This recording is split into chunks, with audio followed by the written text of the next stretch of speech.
Hey everyone, आप सभी का स्वागत है हमारे यूट्यूब चैनल में। और वीडियो शुरू करने से पहले आप लोगों से एक रिक्वेस्ट जरूर करूंगी कि इस वीडियो का लाइक टारगेट 2K है और आप लोगों को ज़्यादा से ज़्यादा कमेंट करने हैं ताकि मैं इसका अगला पार्ट बहुत जल्द आ सकूं। सो प्लीज़ हमें सपोर्ट करने के लिए ज़्यादा से ज़्यादा लाइक करें। तो जैसे कि हमने पिछले एपिसोड में देखा किस तरह से किनान ने उस फेंग का यहाँ चैलेंज एक्सेप्ट कर लिया होता है, लेकिन चैलेंज एक्सेप्ट करने की किनान ने यहाँ पे एक शर्त रखी होती है कि ये उनका जो ड्यूल होने वाला है वो 2 महीने के बाद लड़ा जाएगा, वो भी hall of life and death में। अब इस शर्त को वो फेंग मान लेता है और इधर दूसरी तरफ किनान के लिए ये परेशानी आ जाती है कि किनान को किसी भी हाल में अब अपने गॉड ऑफ वॉर की मार्शल स्पिरिट को अपग्रेड करना है। इसके लिए उसे बहुत सारे इक्लिजर्स की जरूरत होती है। तो उसकी जो दोस्त म्याओ म्याओ होती है वो उसे एक आइडिया देती है कि क्यों ना वो पूरे सेक्ट के सभी लोगों से इक्लिजर्स बोरो करे। यहाँ पे जो म्याओ म्याओ होती है वो सेक्ट के एक भी बंदे को नहीं छोड़ती। डिसाइपल से लेकर के वो सारे एल्डर्स को किनान के बिहाफ से एक लेटर भिजवाती है जिसमें लिखा होता है कि उनके पास जितने भी इक्लिजर्स हैं वो फिलहाल के लिए किनान को दे दे, बाद में जब किनान के पास आ जाएंगे तो वो उन सभी को लौटा देगा। अब यहाँ ज़ाओलिंग सेक्ट में किनान ने अपने लिए काफी रिस्पेक्ट तो गेन कर ली होती है कुछ महीनों में, इसीलिए किनान की इस रिक्वेस्ट को कोई भी नहीं टालता और देखते ही देखते उसके पास एक लिजर का एक अंबार खड़ा हो जाता है। किनान यहाँ एक पल की भी देरी नहीं करता, वो धीरे धीरे करके हर एक लिजर्स का यूज करते हुए अपने मार्शल स्पिरिट को अपग्रेड करने की कोशिश करता है। लेकिन हम देखते हैं कि उसकी जो स्पिरिट होती है वो टस से मस नहीं होती। किनान भी अब ये देख करके भौचक्का रह जाता है कि आखिरकार उसने 5 लाख कॉस्ट के बराबर के इक्लिजर्स का यूज कर लिया है, लेकिन उसकी जो मार्शल स्पिरिट है वो अपग्रेड होने का नाम ही नहीं ले रही। तभी उसे अचानक से एक आइडिया आता है। विलन पार्टी को देखते हैं जहाँ पे हम उसी सेक्ट लीडर के बेटे ओयांग को देखते हैं जो किनान को किसी भी हाल में मात देना चाहता है। कह सकते हैं कि ये उस पूरे सेक्ट का बाहुबली है जो कि अपने बाप के सेक्ट लीडर होने की वजह से वहाँ पे धाक जमाए रहता है और सभी इसकी पैरवी भी करते हैं। इसी के ही कहने के मुताबिक किनान को और उसके दोस्तों को परेशान किया जा रहा था। अब आगे इसी ओयांग के पास यहाँ पे वो चमचा गावली आता है जो कि ओयांग को ये खबर देता है कि आजकल किनान पूरे सेक्ट में क्या कर रहा है। वो सेक्ट के हर एक बंदे से एक लिजर्स को बोरो कर रहा है।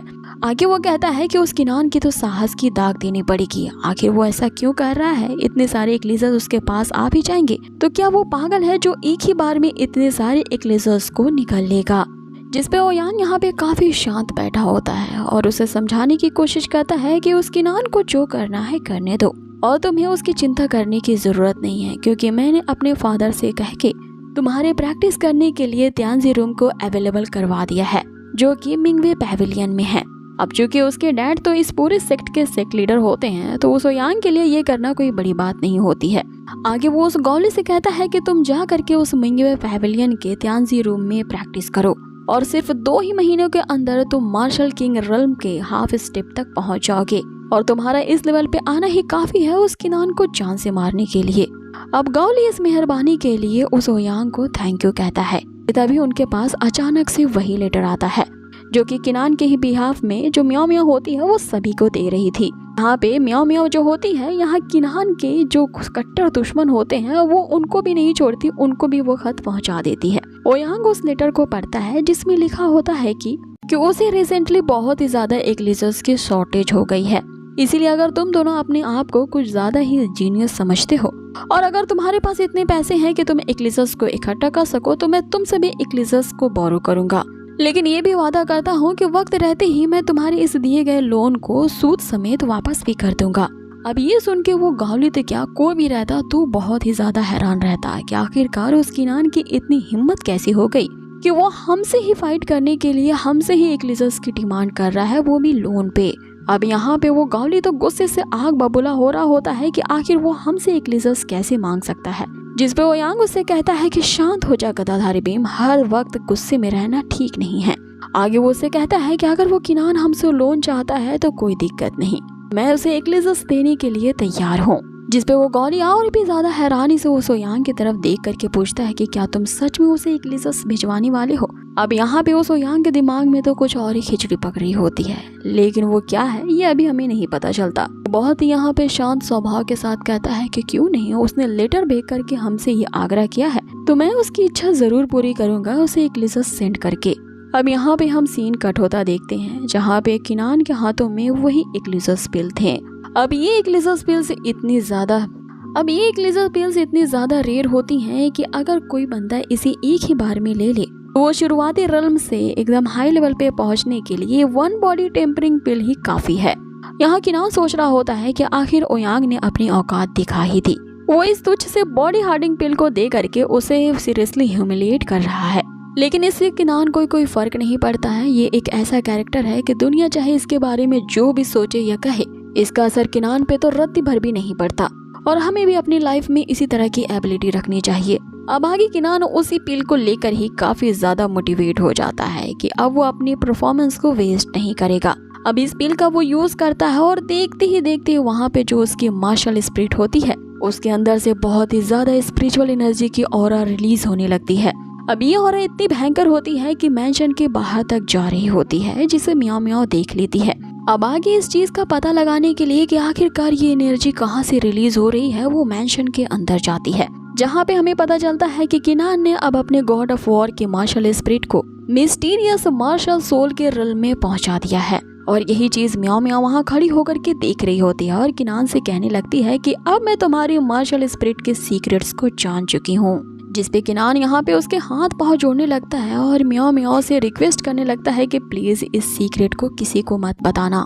यहाँ म्याओ म्याओ उसे कहती है कि आखिर मैं तुम्हारे लिए क्या क्या काम करूँ, मैं तो बहुत बिजी हूँ। मैं तुम्हारे लिए पूरे लेटर्स को यहाँ इंटायर सेक्टर में लोगों तक पहुँचा रही हूँ, सीधे तुम्हें प्रोटेक्ट करने का भी काम कर रही हूँ, और इतना काम करके तो मैं थक गई हूँ। मुझे तो लगता है कि तुम मेरे सर्वेंट नहीं बल्कि मैं ही तुम्हारी सर्वेंट बन गई हूँ। और इतनी थकान की वजह से जब मुझे नींद आएगी तब मैं अपने आप को इस सीक्रेट को बताने से रोक नहीं पाऊंगी। जिसपे किनान उसके कंधों को मसाज करने लगता है, ये कहते हुए कि अगर तुम थक गई हो तो चलो मैं तुम्हारी थकान को दूर कर देता हूँ। अब इस सर्विस का मजा म्याओ म्याओ और लेना चाहती थी, इसलिए वो अपने पाँव भी आगे कर देती है। ये कहते हुए उसका मजाक उड़ाने लगती है कि लगता है कि तुम मसाज करने में काफी ज्यादा एक्सपीरियंस हो।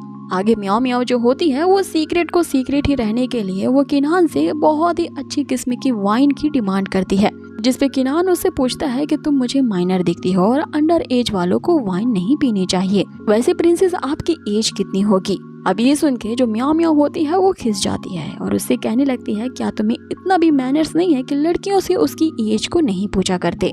जिसपे किनान उसे कहता है कि मैं तो बस तुम्हारी भलाई के लिए पूछ रहा था क्योंकि अंडर एज वालों को वाइन नहीं पीनी चाहिए। जिसपे यहाँ पे म्याओ म्याओ उसे कहती है कि तुम ही होगे माइनर, मैं क्या तुम्हें माइनर दिखती हूँ। और तुम्हारी जानकारी के लिए बता दूं कि मैं कोई छोटी बच्ची नहीं हूँ, मैं एक ऐसी प्रिंसेस हूँ जो कि एक एंशिएंट डिमन स्पिरिट है, और मेरी ये जो डिमन स्पिरिट है वो 10,000 साल से भी ज्यादा पुरानी है। तो बताओ मैं अंडर एज या माइनर कैसे हुई। अब आगे ये सीन यहीं पे कट होता है और हम देखते हैं कि सेक्ट में अब पूरी ये बात आग की तरह फैल चुकी थी कि किस तरह से ओयांग ने अपने बाप के ओहदे का यूज करके लेंगफेंग को पूरा इंटायर त्यांजी रूम ही प्रैक्टिस के लिए दे दिया है। लगता है वो ओयांग तो उस फेंग पे कुछ ज्यादा ही मेहरबान है। उसका मकसद बस यही है कि वो किनान को जान से मरवाना चाहता है उस hall of life and death में, इसीलिए वो उन चमचों की इतनी खातिरदारी में जुड़ा है।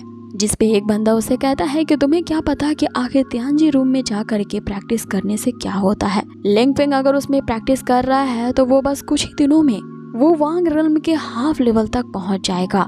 अब फिर से यहाँ पे सीन कट होता है और हमें काफी दिनों के बाद यहाँ शी को दिखाया जाता है। अब यहाँ शी को ओयांग की ही चमची ली कुन नामक एक लड़के ने किडनैप कर लिया होता है और उसे धमकी दे रही होती है कि वो किसी भी तरह से किनान को ओयांग से मिलने दे। और इसी वजह से ली कुन और शी के बीच यहाँ पे जबरदस्त फाइट हो गई थी, जिसके कारण शी बहुत ही ज्यादा इंजर्ड थी और इस गुफा जैसी वो सीक्रेट प्लेस में आकर के अपनी कल्टीवेशन की प्रैक्टिस कर रही होती है ताकि वो अपने इंजरीज को हील कर पाए। यहाँ पे शी से मिलने के लिए उसका भाई ज़ाओलिंग और यूना आती है जो उसके लिए खाना लेकर के आए थे। अब यहाँ शी कुछ ज्यादा ही परेशान होती है किनान और उस फेंग के बीच जो ड्यूअल फाइट होने वाली होती है, इसलिए यूना उसे कंसोल करती है और कोई भी ऐसा वैसा कदम उठाने से मना करती है क्योंकि अभी शी के लिए इसी गुफा में छुपे रहना जरूरी है ताकि वो अपने आप को हील कर सके। आगे ज़ाओलिंग भी उसका साथ देते हुए से कहता है कि तुम्हें अभी अच्छे से खाना पीना चाहिए क्योंकि मुझे किनान पे पूरा भरोसा है, क्योंकि अगर उसने फैसला लिया है तो उसका कोई ना कोई प्लान जरूर होगा। अब यहाँ पे शी काफी ज्यादा सैड होती है क्योंकि किनान के साथ अभी जो सेक्ट में हो रहा है वो इसके लिए कहीं ना कहीं अपने आप को ही जिम्मेदार समझती थी। वो शुरू से ही किनान को अपने झमेले में नहीं शामिल करना चाहती थी, लेकिन होने को कौन टाल सकता था। यहाँ पे किनान किसी न किसी तरह सुसी के पछड़े में ही पड़ जाता है। अब आगे वापस से हमें किनान को दिखाया जाता है जो अपनी मार्शल स्पिरिट को और भी ज्यादा हाई लेवल पे अपग्रेड करने के लिए जी तोड़ यहाँ कड़ी मेहनत कर रहा होता है। अपने मेंशन के बाहर वो किसी की आहट सुनता है, जिसके कारण वो उसे बाहर आने को कहता है। अब शी यहाँ पे चुप करके किनान को देख रही थी और उसे किनान के स्ट्रेन को देख करके यकीन नहीं आता कि कुछ दिन पहले किनान जिस लेवल पे था वो अब उससे कई ज्यादा गुना हाई लेवल पे पहुंच चुका है। अब इस आधे महीने के अंदर किनान ने ये जो प्रोग्रेस दिखाई थी ये देख करके शी काफी ज्यादा खुश होती है। किनान उसकी आहट को महसूस कर लेता है और उसे बाहर निकलने को कहता है। यहाँ शी बहुत ही हिचकिचाते ही सही लेकिन किनान के सामने आती है और उसे कहती है कि ये मैं हूँ, बहुत ही टाइम हो गया है तुमसे मिले हुए। अब किनान उसे देख करके काफी खुश हो जाता है और बस एक ही सवाल पूछता है कि ली कुन ने तुम्हें कुछ ज्यादा तो हर्ट नहीं किया। आगे ली कुन ने जो उसे धमकाने के लिए उसके एक क्लिप यहाँ पे किनान को दी थी, किनान वो उस क्लिप को यहाँ शी को लौटा देता है। शी उससे कहती है कि तुम्हें चिंता करने की कोई जरूरत नहीं है, ये बस माइनर सी इंजरीज हैं और जाओलिंग और योना ने उसकी काफी मदद की है उसकी इंजरीज को हील करने में उस सीक्रेट प्लेस पे। अब इतनी इंटरेक्शन होने के बाद ये दोनों फिर से चुप्पी साध लेते हैं और इन दोनों के बीच अजीब सा ऑकवर्ड सा माहौल हो जाता है। अब शी ही इस चुप्पी को तोड़ती है और उसे कहती है कि जब मैं सेक्ट में नहीं थी मुझे पता चला कि तुमने फिर से अपने आप को किसी नई मुसीबत में डाल लिया है। मैंने तुम्हें कितनी बार ये समझाने की कोशिश की है कि कभी भी जल्दबाजी में फैसले नहीं लेने चाहिए और तुम्हें आगे के बारे में सोच समझ के ही रिएक्ट करना चाहिए। तुम्हारा इतना ज्यादा इम्पल्सिव होना देखना तुम्हारे लिए आगे और भी ज्यादा खतरे खड़े कर देगा। जिस पे किनान उसे रोकते हुए कहता है कि हाँ मैं जानता हूँ तुमने मुझसे हमेशा कहा है कि इम्पल्सिव मत होना और सोच समझ के ही फैसले लेना, लेकिन क्या मैंने तुम्हारी कभी सुनी है। जिस पे शी भी यहाँ पे मुस्कुराते हुए उससे कहती है कि यही तो बात है कि तुम मेरे सुनते कहाँ हो। अब ये लोग यहाँ पे इस तरह की बातचीत कर रहे होते हैं जैसा लगता है कि ये बहुत ही पुराने कोई मैरिड कपल हैं। अब आगे शी बहुत ही ज्यादा किनान के लिए चिंतित थी और वो उससे कहती है कि लिंग फेंग का जो टैलेंट है और स्ट्रेंथ वो तुमसे बहुत ही ज्यादा गुना एक्सट्रीमली हाई लेवल पे है, इसीलिए तुम्हें जल्द से जल्द ब्रेक थ्रू करने की जरूरत है। अब यहाँ पे शी उसे एक पोटली थमाते हुए कहती है कि इसमें ढेर सारे पिल्स हैं जो कि उसने इनर सेक्ट में रहते हुए हॉल ऑफ मेरिट के मिशंस को पूरा करके रिवॉर्ड के तौर पे इन पिल्स को गेन किया था। अब आगे वो सारे पिल्स यहाँ पे शी किनान को दे देती है। अब किनान इसके लिए उसे थैंक्स कहता है और उसे ये आश्वासन देता है कि तुम्हें चिंता करने की कोई जरूरत नहीं है, मैं कोई भी चीज बिना कॉन्फिडेंट के नहीं करता हूँ और जब मैंने ये बात ठान ली है कि उस ओयांग की बुलिनेस को अब हम और ज्यादा नहीं सहेंगे तो अब मैं अपने कदम पीछे नहीं ले सकता और तुम्हें धमका करके उस ओयांग ने तो अब हद पार कर दी है। तुम्हें अब और भी ज्यादा उसकी धमकियों से डरने की कोई जरूरत नहीं है। जिस पे शी उसे कहती है कि तुम्हें मेरे लिए ये सब करने की जरूरत नहीं थी। जिस पे किनान के ये कहती ही कि मैं इतनी जल्दी हार मानने वालों में से नहीं हूँ। ये यहाँ पे उसे एक टक देखते ही रह जाती है। अब आगे सीन चेंज होता है और हम यांग को देखते हैं जो कि किनान को एक मिशन हॉल में लाया था। अब ये जो मिशन हॉल होता है वो सेक्ट के सारे डिसेपल्स को मिशन दिया करते हैं जिसे पूरा करके उन्हें एक्सपीरियंस गेन होने के साथ साथ उन्हें रिवॉर्ड भी दिया जाता है। आगे यांग जो होता है वो इस मिशन हॉल के बारे में उसे बताता है कि इस मिशन हॉल के सेक्ट टास्क को 3 अलग अलग लेवल्स में डिवाइड किया गया है। पहला जो लेवल होता है वो हेवन होता है, दूसरा अर्थ होता है और तीसरा पीपल होते हैं। सभी डिसेपल्स को उनकी कल्टीवेशन के ही आधार पे एक एक टास्क वे लोग एक्सेप्ट करते हैं और अगर वो टाइम रहते ही सेक्ट के टास्क को पूरा कर देते हैं तो उन्हें रिवॉर्ड के तौर पे बहुत सारे पिल्स दी जाती हैं। अब ये बिल्कुल वैसा ही है कि एक तीर से 2 शिकार करने का।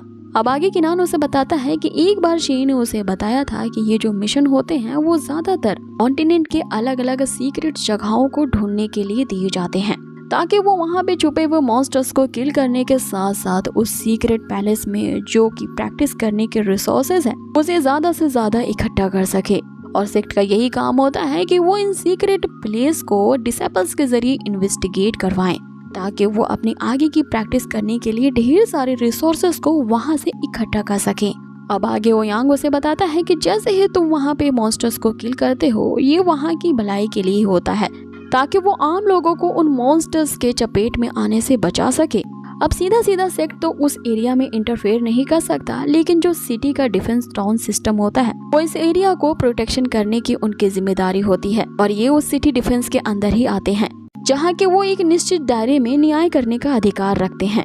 अब आगे किनान इन सारी बातों को बहुत ही गहराई से समझ रहा होता है कि तभी उसे एक स्क्रीन दिखाई जाती है जहाँ पे वो अलग अलग लेवल के मिशंस को देख रहा होता है और उसे पता चलता है कि लिंग शुई सिटी में एक बहुत ही बड़े बीस्ट के झुंड ने आक्रमण किया है और उसे बढ़ना अब तक का सबसे बड़ा मिशन दिया जाएगा सेक्ट के द्वारा, और जो भी इस मिशन वाले टास्क को पूरा करेगा उसे सेक्ट के द्वारा अच्छे खासे पिल्स का रिवॉर्ड दिया जाएगा। अब उस ड्यूल कंपटीशन के पहले किनान को बहुत सारे एक्लिजस पिल्स की जरूरत होती है, इसीलिए अब वो ये डिसाइड करेगा कि वो किस तरह से इस खतरे के खेल को लड़े ताकि रिवॉर्ड के तौर पे उसे कई सारे पिल्स और मिल सके। अब वो लिंग शुई सिटी में जा करके उन बीस्ट का सामना कैसे करेगा ये हम जानेंगे नेक्स्ट एपिसोड पे। सो इसके नेक्स्ट एपिसोड के लिए आप ज़्यादा से ज़्यादा कमेंट करें और प्लीज़ हमें अप्रिशिएट करने के लिए इस वीडियो को लाइक कर दीजिए। जितने ज़्यादा कमेंट्स आएंगे अगला एपिसोड उतनी ही जल्दी लाने की मैं कोशिश करूँ।